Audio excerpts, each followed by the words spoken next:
All right, let's go. Episode 3. Why do I always punch this thing? I just wanted to start by saying thank you guys to the people who were very encouraging about my first 2 podcasts. I recorded them one day after the next, one day after the next. I recorded them 2 days in a row and put them out right away. I'm sorry if that set a bad precedent because I cannot make daily podcasts. I'm going to try to make as many as I can, as consistently as I can. But again, this isn't something I'm super invested in just yet. I want to see how everyone feels about it, but I do enjoy doing it. So there's that. That being said, this is not only on YouTube now, this is on Apple Podcasts. So if you have an iPhone and you want to listen on the go, just look up the Noah Chesbro podcast on Apple Podcasts. I intend to get on Spotify at some point, but that may just cost some money. So I'd like to be a little bit more invested. Like I was saying, I'm back. I'm here to talk about some stuff that probably doesn't really matter, but that's okay. I wanted to start on a good note. I was driving home from work the other day and I saw a billboard. Now I'm thinking about so many crazy things all the time. The political stress of our nation, the economic stress of our nation, the social frustrations of our nation. And it's really easy to get down about those things. But I saw this here billboard. And what it said was, and I believe this was an encouragement to me, so that I can encourage you with it. It said, less miserables. And I was blown away. Yes, it just said less miserables. There were sad people on there. And I believe that was trying to teach us that we need to be less miserable. In a day where there's so many things that we could be complaining about, so many things that we could be sad about or grouchy about, we need to be less miserables. I don't know the context of that billboard. It said something about theater or something. I don't know. But I'm sure it was a good thing. I'm sure it was a happy message. So there's that. I wanted to extend that to you guys with a nice thumbs up.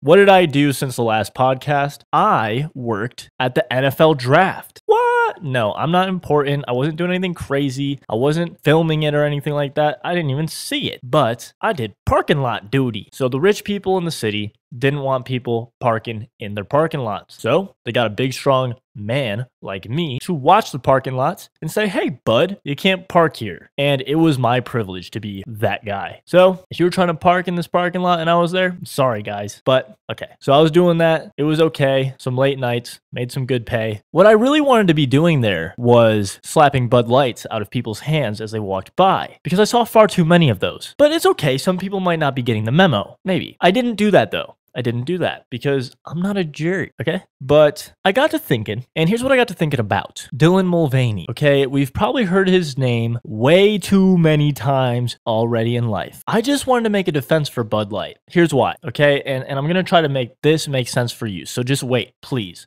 Hear me out, okay? When I'm with my man friend, I can call them Bud.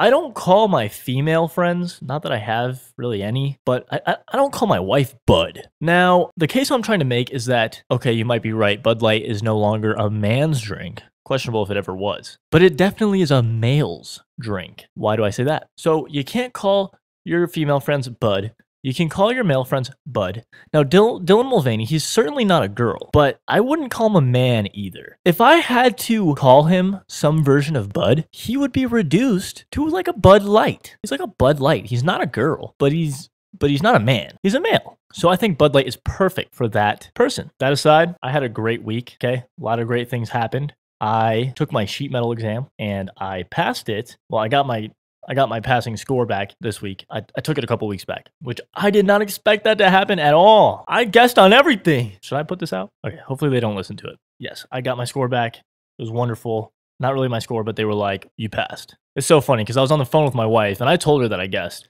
and that I did not plan on passing at all. And I was bummed about it. She was bummed about it, but I was over it at this point. But I get something in the mail from sheet metal and I open it up and it says, and I'm on the phone with it, I'm reading it. We are pleased to inform you. And I read that and I go, that's a weird way to start out. You failed miserably, but it said that I passed. And so I got an interview soon. And that is one way in which I'm trying to become a man, okay? By learning trade skills, skills that are hard work. You use your hands. Much like Dylan Mulvaney, I believe I'm in my own transition into manliness. I'm a guy. I'm a man, but I'm transitioning into a manly man. Do you know what I'm saying? I mean, take my haircut, for example. It's almost a mullet, okay? So I'm committed to this thing. And there are many ways that I have tried to conform my life to that which looks like a manly life. And I'm not trying to look like, those bodybuilders or these exaggerated, overcompensating, guys. I'm trying to look like, okay, this man provides and intends to protect his family. He has skills that can support them in any situation. What do I mean by that? Okay, I want to learn how to hunt. I know how to fish a little bit, kind of. Been trying to learn that. I would like to be well equipped in the areas of self-defense, learning martial arts. I've done a little bit of jujitsu. I've done some stuff with my brother, but that was way back. He's an MMA fighter, but I intend to get back into that. Right now, I'm just going to the gym trying to get my muscles up because I'm a small guy and I got some growing to do. So I'm working on that. One thing before the next, you know what I'm saying? Don't get me started, okay? And when I came to the Midwest, I started running into a lot of men who that's been their whole life. They hunt. They grew up hunting with their parents. They fish. It's just what you do for fun. Or they, go to the gun range or, things like that. I didn't do those things in New York.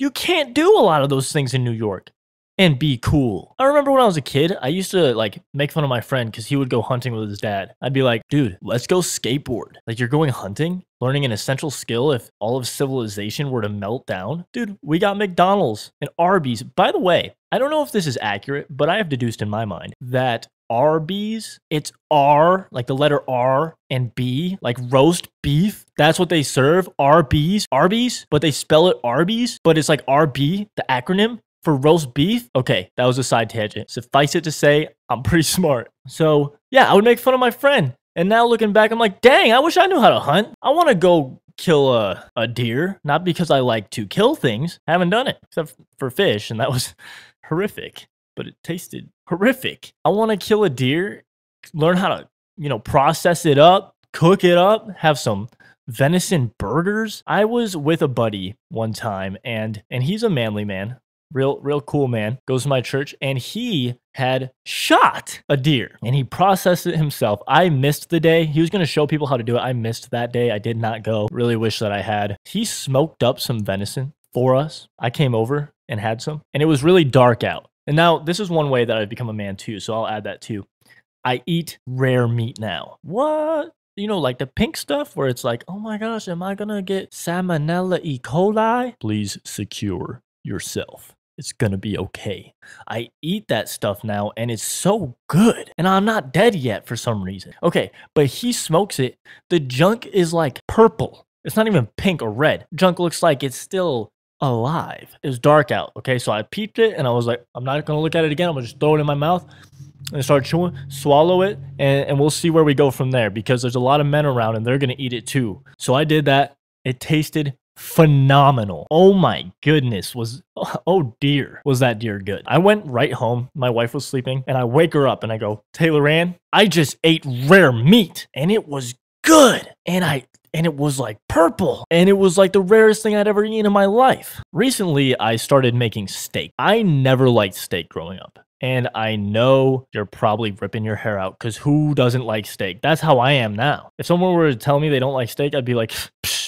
Come over, have some steak, and change your mind. I learned that I like steak when I told my wife, well, men eat steak, okay? There's a reason that people eat chicken breast, and there's a kind of people who eat chicken breast, and those are people who have breast. I do eat chicken. I'm sorry. That was a joke. Okay, so I make some steak, and this steak was the best thing that I've ever eaten in my life. Okay, I grab a ribeye, I watch one video. It was like that Pierre guy on YouTube. He's a French guy, and he goes, I forgot the pepper, friend. I forgot the pepper. Oh, that's a good steak, friend. That's how he talks. He taught me everything I know. Love the guy. I did everything he told me to do to a T, and it was the best. I'll talk about it more in another video, sure. By the way, I was talking to my brother about the podcast, and he told me that I should start doing them longer form. My problem with it is I don't think I have too much material to do that if I want to be consistent. I'm not that interesting of a guy. Now, I do also want to get guests on. So if you ever want to be a guest in my podcast for whatever reason, I will talk about whatever.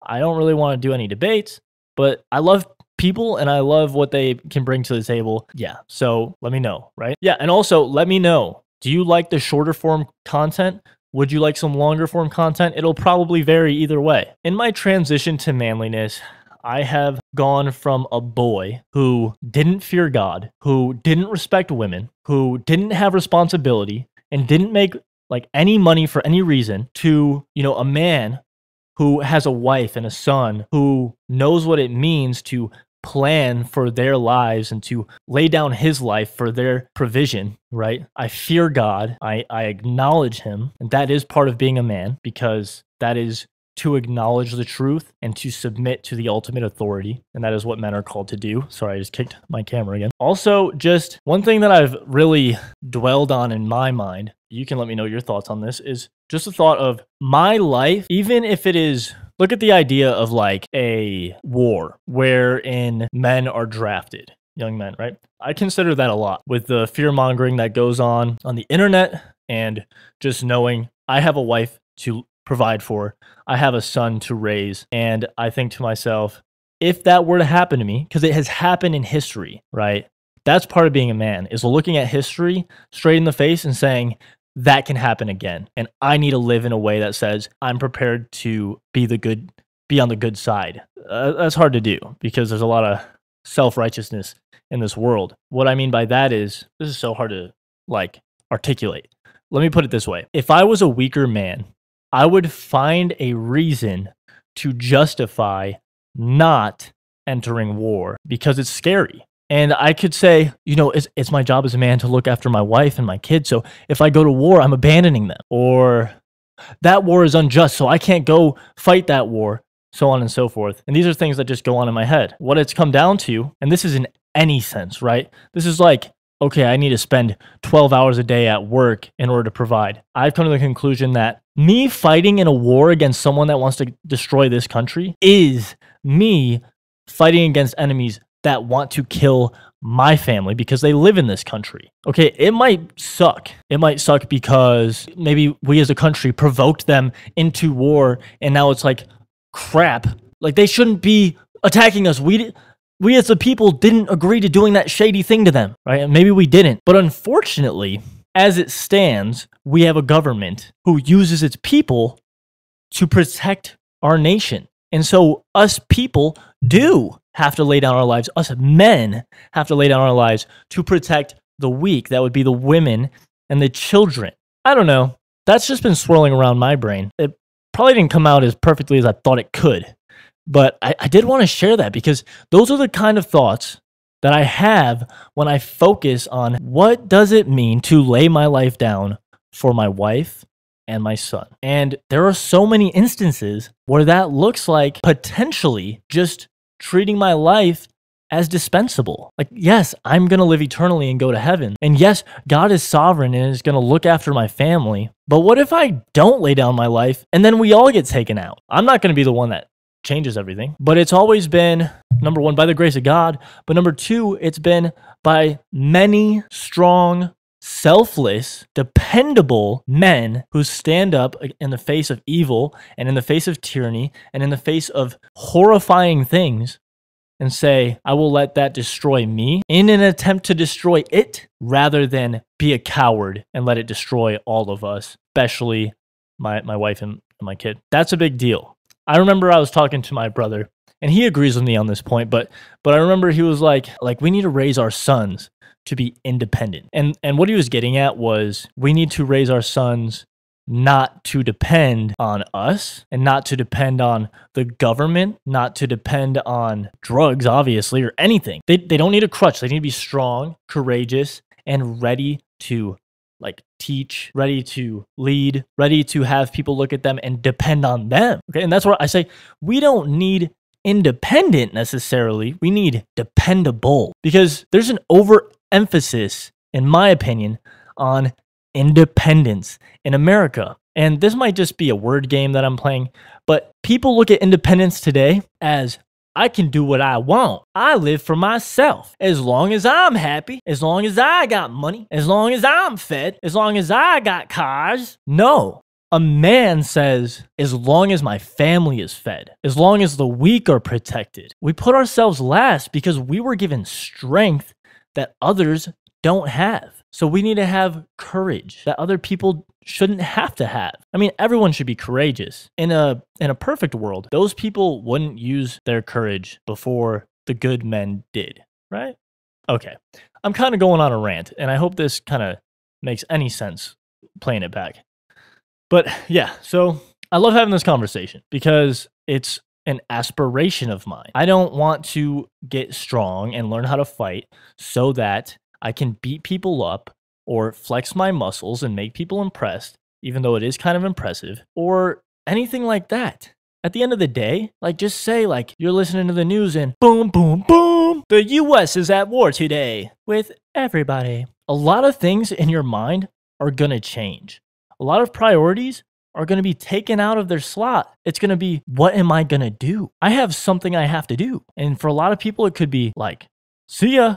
I don't live in America anymore. I'm going to abandon this place and, be a coward. And then there's other people who are going to say, to live as Christ, to die as gain. To be a man, I am going to lay down my life first rather than watch the innocent suffer. Not that anyone's truly innocent in a theological sense, but you know what I mean. What are you going to do? Do you think about that? My wife and I talk about this stuff all the time, mostly because I can't stop thinking about it.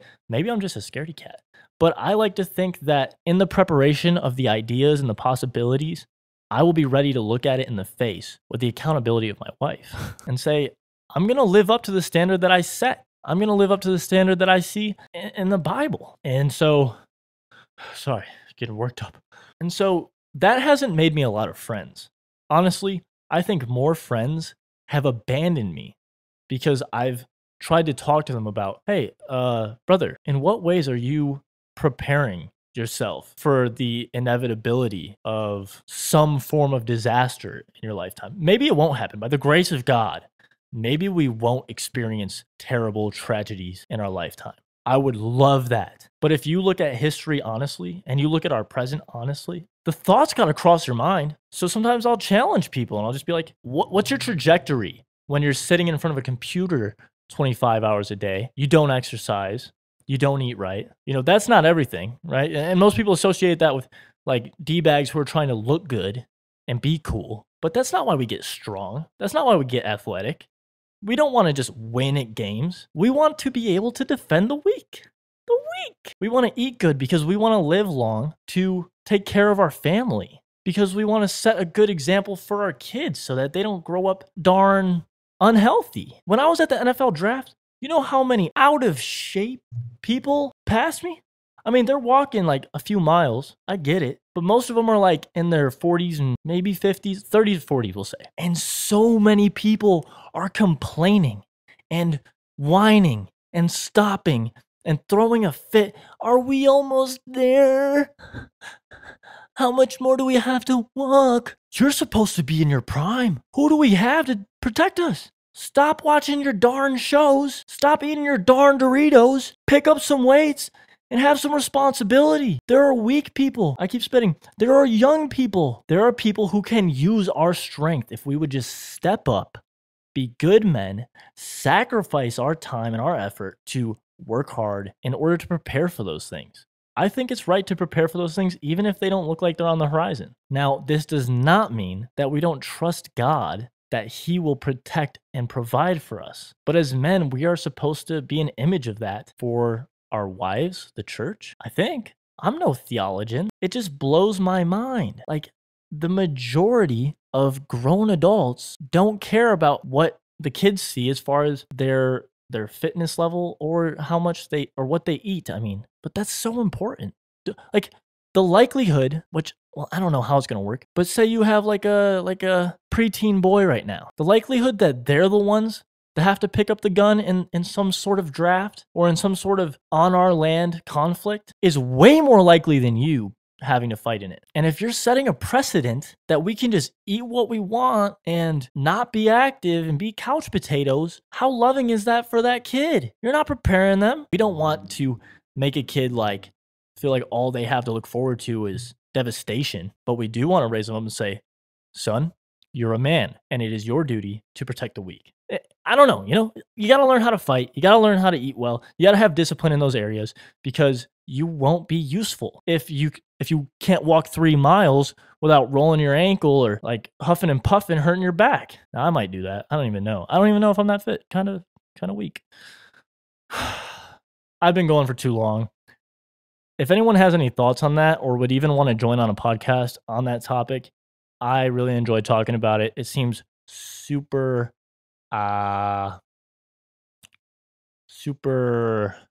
relevant. Seems like a super relevant topic. This has been the Noah Chesbro podcast. Again, if you want to hear this in podcast form or audio form rather, then find me on the Noah Chesbro podcast on Apple Podcast. If you want to watch the video, check it out on youtube.com. Noah Uses Cameras is the name of the channel. Go ahead and check it out. Until the next one, peace.